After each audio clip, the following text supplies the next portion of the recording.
सभी जातियां इस वक्त मौजूद हैं, वहाँ भी उस समय सभी जातियां मौजूद थी। लेकिन हम सब कौन? काफिर। एक रात मस्जिदों से ऐलान हुआ, अल्लाह को ना मानने वाले काफिर 24 घंटे के अंदर अंदर घाटी खाली कर दें, लेकिन अपनी घर की औरतों को वो वहीं छोड़कर जाएं। मेरी माँ जिन्हें राखी बांधा करती थी, भाई बोला करती थी, जो लोग हमारे बागों में, हमारे घरों में काम किया करते थे, नजरें बदली उनकी।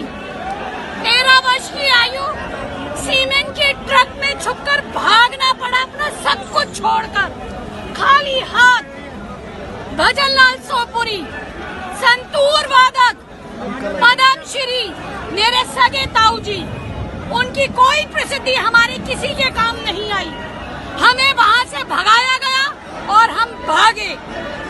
लेकिन ऐसी स्थिति वहाँ हमारे साथ आई क्यों? क्योंकि वहाँ हम संख्या में घट गए थे और दूसरा समुदाय संख्या में बढ़ गया था। हम में से जितने भी इस बात को इस वक्त मौजूदा लोग सुन रहे हैं, किसी भी गलतफहमी में ना रहें। आने वाले कुछ सालों में जिस तरह हमारी संख्या घटती जा रही है हमारे देश में, हम आने वाले समय में अल्पसंख्यक हो जाएंगे। और दूसरा समुदाय जो लक्ष्य की तरफ अपनी संख्या हमारे देश में बढ़ाता जा रहा है, वो बहुसंख्यक हो जाएगा। कश्मीर में आप ही के अपने थे जिन्हें वहाँ काटा गया, बांटा गया, भगाया गया, भागकर यहाँ आए, पढ़ाई करी, नौकरी करी और वो नौकरी छोड़ी भी। जब देखा कश्मीर जैसे हालात, तो यहाँ भी पैदा हो गए हैं और कश्मीरी भाइयों की तरह निराश होकर बैठी नहीं। जनसंख्या समाधान फाउंडेशन से जुड़ी और रोजाना 18 घंटे याद तुम रहोगे।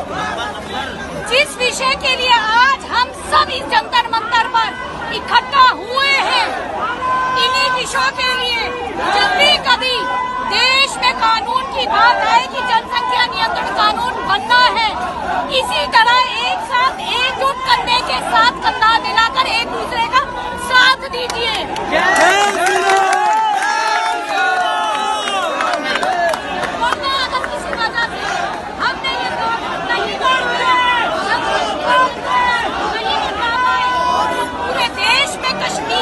पूरे हालात होंगे और तब हम कुछ नहीं कर पाएंगे। बिल्कुल। एकजुट, एक साथ करने के साथ कंधा मिला के, आवाज सुर के साथ सुर मिला के, जहाँ से भी आवाज आए उस भाई उस बहन के लिए साथ खड़े हुए। अपने भाइयों के बीच में हूँ तो एक बात जरूर कहना चाहूंगी, जो हमेशा कहती हूँ, हम कश्मीरी पंडित वहाँ से भागकर यहाँ तो आ गए, अब आप लोगों ने सोचना है आप लोग भागकर कहाँ जाएंगे। हम आपके साथ हैं दीदी, ममता दीदी।